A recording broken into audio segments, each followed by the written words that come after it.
नमस्कार, उत्तराखंड बुलेटिन में आप सभी का स्वागत है। मैं हूं आपके साथ सपना। देहरादून में धामी कैबिनेट की बैठक आयोजित की गई। मुख्यमंत्री पुष्कर सिंह धामी की अध्यक्षता में कैबिनेट की बैठक आयोजित होगी। कैबिनेट की बैठक सचिवालय में होगी, जिसमें सभी मंत्री शारिक होंगे। इस बैठक में कई प्रस्ताव पर मोहर लग सकती है।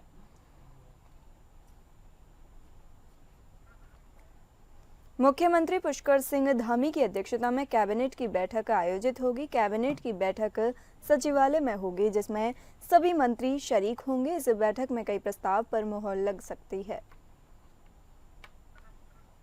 मुख्यमंत्री पुष्कर सिंह धामी की अध्यक्षता में कैबिनेट की बैठक आयोजित होगी। कैबिनेट की बैठक सचिवालय में होगी। आपको बता दें कि जिसमें सभी मंत्री आएंगे। इस बैठक में कई प्रस्तावों पर मोहर लग सकती है। लोकसभा अध्यक्ष ओम बिरला हरिद्वार के दौरे पर पहुंचे। हर की पौड़ी हरिद्वार में सीएम पुष्कर सिंह धामी ने लोकसभा अध्यक्ष ओम बिरला का भव्य स्वागत किया। लोकसभा अध्यक्ष ओम बिरला ने माता कृष्णा उद्यान का उद्घाटन किया। इस दौरान मुख्यमंत्री पुष्कर सिंह धामी भी मौजूद रहे। भूपतवाला में प्रेम प्रकाश आश्रम के द्वारा माता कृष्णा उद्यान बनाया गया है। कार्यक्रम में बड़ी संख्या में भाजपा नेता और आश्रम से जुड़े देश भर से आए तमाम अनुयायी शामिल हुए। मुख्यमंत्री ने कहा कि संत तेराम और सर्वानंद की प्रेरणा से प्रेम प्रकाश आश्रम कई धर्मार्थ और जनहित के कार्यकर्ता हैं। इस उद्यान और आश्रम से हरिद्वार में पहुंचने वाले तमाम तीर्थयात्रियों और श्रद्धालुओं को रोकने के लिए अच्छा स्थान मिल सकेगा।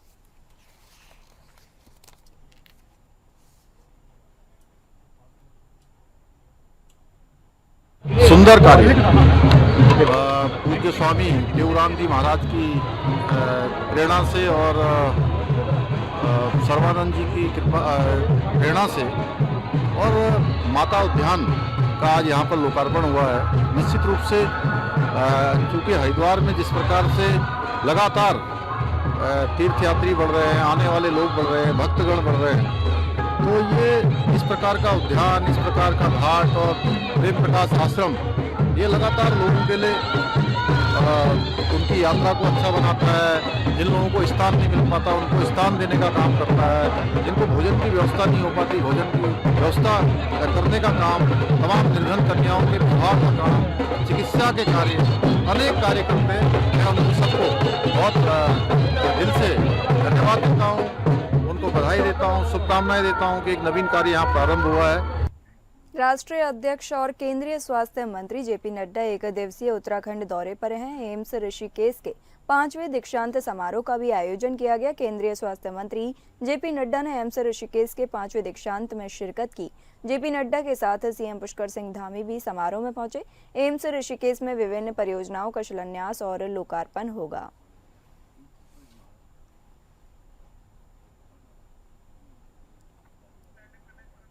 राष्ट्रीय अध्यक्ष और केंद्रीय स्वास्थ्य मंत्री जेपी नड्डा एक दिवसीय उत्तराखंड के दौरे पर हैं। एम्स ऋषिकेश के 5वें दीक्षांत समारोह का भी आयोजन किया गया। केंद्रीय स्वास्थ्य मंत्री जेपी नड्डा ने एम्स ऋषिकेश के 5वें दीक्षांत समारोह में शिरकत की। जेपी नड्डा के साथ सीएम पुष्कर सिंह धामी भी मौजूद रहे। एम्स ऋषिकेश में विभिन्न परियोजनाओं का शिलान्यास और लोकार्पण भी होगा।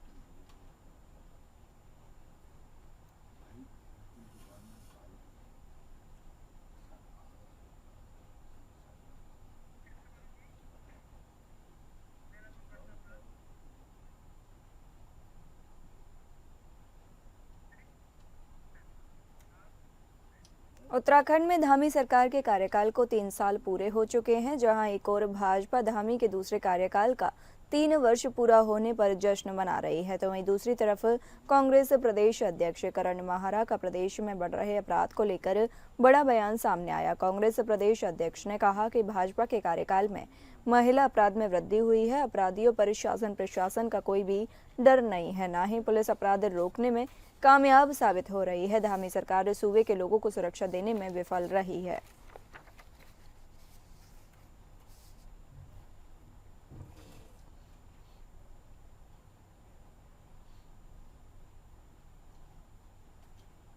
महिला अपराध में निश्चित ही बीजेपी के शासन में बढ़ोतरी हुई है। ममता जोशी बहुगुणा, अंकिता भंडारी, संतरेसा में वो बेटी, उत्तरकाशी की 4 बहनें, मैं रोज कह रहा हूँ, पिंकी, और अभी उधम सिंह नगर में एक नर्स की हत्या होना, इनके 2 मंडल अध्यक्षों का जमानत में होना, और जमानत इसलिए कि 4 दिन तक मेडिकल नहीं हो रहे हैं, केस कमज़ोर किए जा रहे हैं। उसके अलावा बागेश्वर में घटना घट गई है। तो ये सारी चीज़ें साबित करती हैं कि कहीं ना कहीं बीजेपी का जो है तंत्र फेल है और अपराधी को संरक्षण मिल रहा है। उत्तराखंड में सील किए गए मदरसे पर उत्तराखंड के वक्फ बोर्ड के अध्यक्ष शादाब शम्स ने सरकार का रुख स्पष्ट किया। अध्यक्ष शादाब शम्स ने कहा कि सील किए गए मदरसे तब तक नहीं खुलेंगे जब तक वे सभी निर्धारित मानकों को पूरा नहीं करते। धामी सरकार जो भी कर रही है मानक के मुताबिक कर रही है। उनका कहना है जो गलत है उसको ठीक करना प्रदेश सरकार का दायित्व बनता है। अगर सही जगह पर कोई गलत तरीके से कार्रवाई हो रही है तो हम उसके साथ खड़े हैं और गलत के साथ हम दूर हैं। वहीं शादाब शम्स ने बताया कि जो मदरसे मानकों का पालन नहीं कर रहे थे और सील किए गए उनके बच्चों को नजदीकी स्कूलों में दाखिला दिलाने के लिए डीएम और शिक्षा विभाग को भी कहा गया है। उन्होंने साफ कहा कि निर्धारित मानकों से कोई समझौता नहीं किया जाएगा।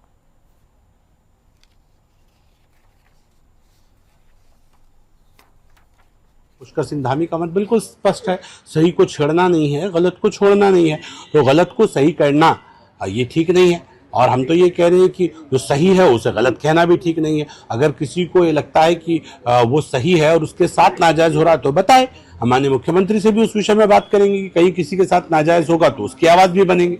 हमारा मानना है कि अपने आप को, अपनी चीजों को, लोगों को सही करने की आवश्यकता है। अगर कुछ कमियां हैं तो उन कमियों को दूर कर लिया जाए। कैबिनेट मंत्री दिनेश अग्रवाल ने कांग्रेस को लेकर भविष्यवाणी की है। उन्होंने कहा कि जल्द कांग्रेस में बड़ी टूट होगी। कुछ विधायक और अन्य नेता थामेंगे बीजेपी का दामन।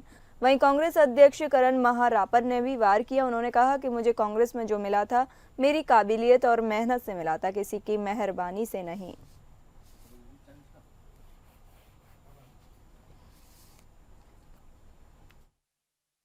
कि कई कद्दावर लोग जो है वो विमुख होंगे और जिसमें बहुत बड़ी संख्या में वो लोग भी होंगे जिनको आज ये किसी प्रकार से टॉलरेट नहीं करते। मैं किसी का नाम लेके इस समय इंगित नहीं करना चाहता क्योंकि हो सकता है उसकी आज परिस्थिति कुछ और हो, कल कुछ और हो, लेकिन जो मेरा अनुभव है कांग्रेस का उसके आधार पर मैं कह रहा हूँ कि बहुत बड़ा डिवीजन होगा और आप देखिएगा कि भविष्य में ये बात सत्य साबित होगी। चलिए बढ़ते हैं अगली खबरों पर। उत्तराखंड की विश्वविख्यात चारधाम यात्रा 30 अप्रैल से शुरू होने जा रही है। उत्तराखंड सरकार द्वारा चारधाम यात्रा के लिए सभी तैयारियां पूरी की जा रही हैं। सड़क व्यवस्थाओं को भी देखा जा रहा है। कुछ पहाड़ी इलाकों में ऐसे कई इलाके हैं जहां दुर्घटनाओं की संभावनाएं बनी रहती हैं। अब ऐसी जगह का भी चिन्हीकरण करके उस पर काम किया जा रहा है ताकि आने वाले समय में किसी भी तरह की दुर्घटना ना हो। पीडब्ल्यूडी सचिव पंकज कुमार पांडे ने कहा कि विभाग द्वारा ऐसे स्थानों को चयनित कर उस पर बाड़ लगाने का काम शुरू कर दिया गया है। साथ ही उन्होंने कहा कि परिवहन विभाग द्वारा भी कुछ जगहों के बारे में बताया गया है। उन जगहों पर भी विभाग द्वारा बाड़ लगाने के निर्देश दिए गए हैं। साथ ही परिवहन विभाग द्वारा जो भी सजेशन दिए गए हैं उन पर लगातार काम जारी है, जिससे जो भी श्रद्धालु चारधाम यात्रा को आए उसे किसी भी प्रकार की दिक्कतों का सामना न करना पड़े।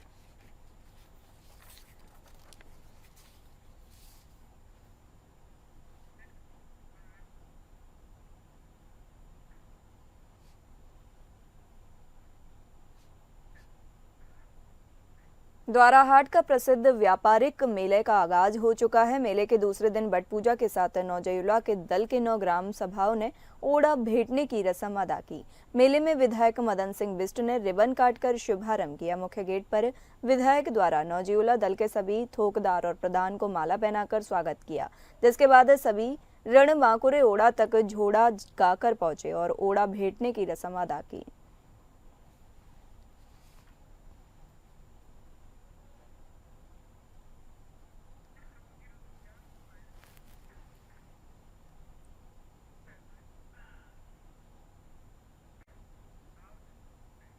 रुद्रप्रयाग में अग्निशमन सेवा सप्ताह का शुभारंभ हो चुका है। रुद्रप्रयाग स्थित फायर स्टेशन में आज पुलिस उपाधीक्षक रविकांत सेमवाल की उपस्थिति में राष्ट्रीय अग्निशमन सेवा दिवस के अवसर पर अग्निशमन सेवा सप्ताह का शुभारंभ किया गया। इस अवसर पर अग्निशमन इकाई में नियुक्त सभी अधिकारी एवं कार्मिक मौजूद रहे। कार्यक्रम के दौरान 14 अप्रैल 1944 को मुंबई बंदरगाह पर घटित भीषण अग्निकांड में शहीद हुए 66 वीर अग्निशमन कर्मियों को श्रद्धांजलि अर्पित की गई।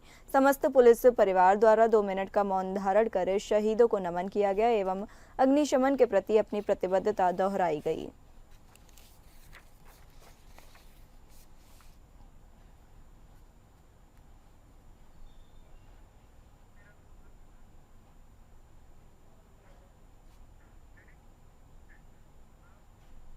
उत्तराखंड में फॉरेस्ट फायर सीजन शुरू हो चुका है। हर साल फॉरेस्ट फायर उत्तराखंड वन विभाग के लिए एक बड़ी चुनौती बनकर सामने आता है। वन अधिकारी लगातार ग्राउंड जीरो पर कर्मचारियों का मनोबल बढ़ाने के साथ औचक निरीक्षण कर रहे हैं। अपर प्रमुख वन प्रबंधन उत्तराखंड निशंत वर्मा द्वारा पिछले दिनों मसूरी वन प्रभाग के मास्टर कंट्रोल रूम और क्रू स्टेशन राजपुर बीट का निरीक्षण किया गया। निरीक्षण के दौरान मालसी कंट्रोल रूम में वनाग्नि नियंत्रण हेतु किए जा रहे उपायों की जानकारी ली गई। मास्टर कंट्रोल रूम में वनाग्नि नियंत्रण और सूचना हेतु उपयोग किए जा रहे उपकरणों की जानकारी लेकर निर्देश दिए गए। इसके साथ ही उन्होंने कहा कि इस बार फॉरेस्ट फायर को रोकने के लिए एक forest fire reporting mobile app बनाया गया है, जिसकी मदद से वनाग्नि को रोकने का काम किया जाएगा।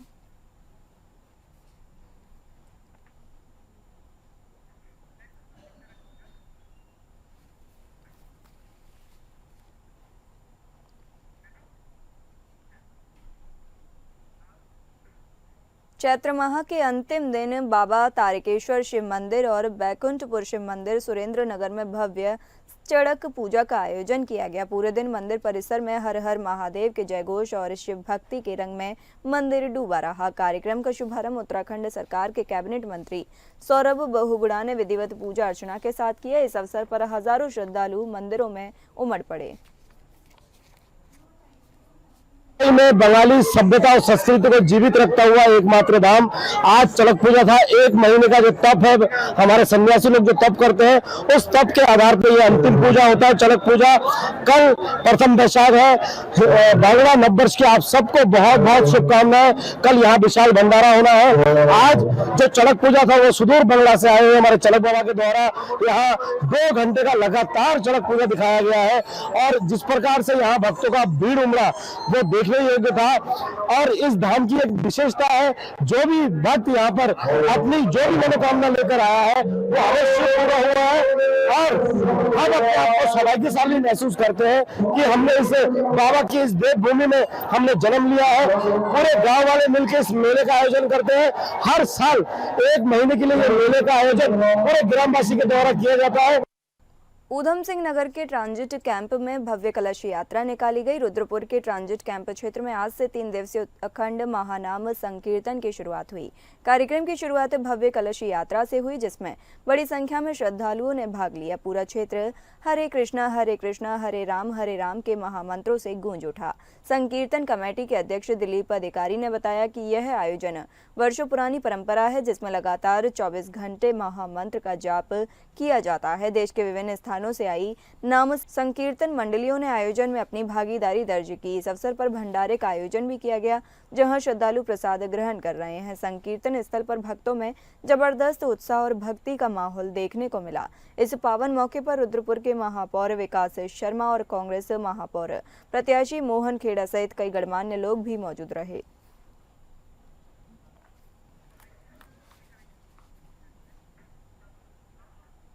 फिलहाल इस बुलेटिन में इतना ही। नमस्कार।